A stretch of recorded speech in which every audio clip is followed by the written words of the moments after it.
ման իմաստով։ Փաստորեն սահմանադրությունը օրենքը ոտնահարելը ընդունված վարք է ձեր հանձնաժողովում եւ այսքանից հետո դուք ակնկալում եք, որ ձեր ղեկավարած կառույցը կարող է վստահություն եւ հարգանք ներշնչել։ Ոչ, դուք համոզիչ չեք։ Միգուցե Հակոբ Մովսեսի դրվագը չլիներ, ես ասեի, օ, վերանայել է դիրքորոշումները, բայց ոչ, այս ամենը վերաբերում է ձեր հաշվետու տարուն։ Ոչ դուք համոզիչ չեք եւ ոչ էլ անկախ եւ հանձնաժողովը։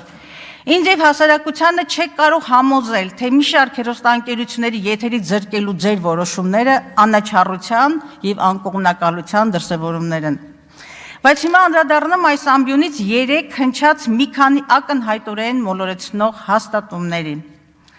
Ցավում եմ, որ երկրի թիվ 1 քաղաքական ամբիոնը, այս ամենակարևոր ամբիոնը վերածվել է ատելության, երեսպաշտության եւ հանրային դեգրադացիայի գործիքի, ուր իմ կարծիքով հատված են բոլոր կարմիր գծերը։ Ես անկեղծորեն ամենայն անկեղծությամբ եմ ասում, հաճախ զարմանում եմ, թե այսքան անկաշկանդ, այսքան ինքնավստահ, ինչպես է կարողանում մոլորեցնել հանրությանը անճիշտ, գուցեև հենց դիտավորյալ անճշտություններով։ Երեք Արուսյակ Ջուլհակյանը, որին անկեղծ ասած հարգանքով եմ վերաբերում, սլաքներ ուղղելով դաշնակցությանը վրդոված հարցնում էր, ուղղակի ցիտում եմ. 8 տարի ունեցել եք կրթության նախարարություն, այդ տարիներին գոնե մեկ դպրոց կամ զուգարան կառուցել եք, բնականաբար դաշնակցությանն ու Լևոն Մկրտչյանի նկատի ուներ։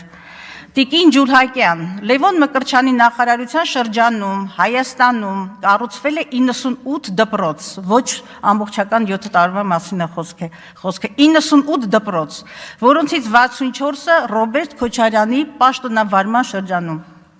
Երեք ինձ ցիտելով Արուսյակ Ջուլհակյանը պնդում էր, թե իբր ես ասել եմ, որ Հայաստանում ժողովրդավարությունը շռնդալից տեմպերով անկում է ապրում, մինչդեռ հետընթաց չկա։ Նախ ես կխնդրեի բարեխիղճ լինել եւ ինձ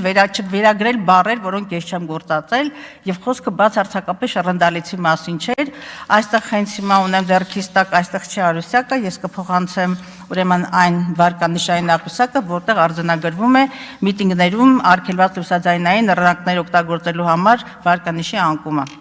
Սիրելի հայրենակիցներ, կներեք, բայց ստիպված եմ բարձրաձայնել, կարծես թե քաղաքական մեծամասնության շրջանում զուգարանի կամ զինվորական ներքնազգեստի թեման շատ ակտուալ է։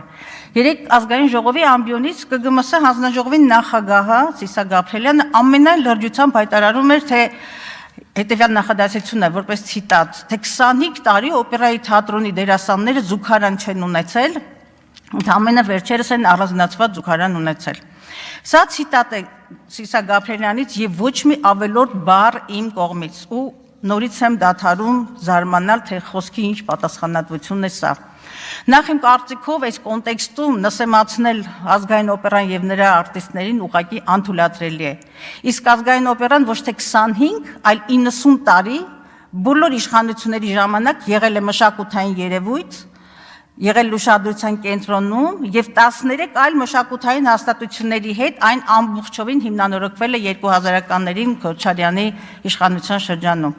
Եվ եթե նույնիսկ վերջերս 3 զուգարանակոնքով ինչ-որ սանհանգույց է նորոգվել, միթե դա թույլ է տալիս իշխանահաճո լինելու համար այսպիսի մանիպուլացնող խոսակցություն հասցնել այս ամբիոն։ Ես ներողություն եմ խնդրում Սեյրան Օհանյանից, բայց պիտի ասեմ, 3 փոքրοκության մի դրսևորում էլ ունեցանք։ Իմ գործընկեր Սիսա Գաբրելյանը առաջարկում էր Արցախի հերոսին, հայրենիքի համար ոտքը կորցրած մարդուն հրաժարվել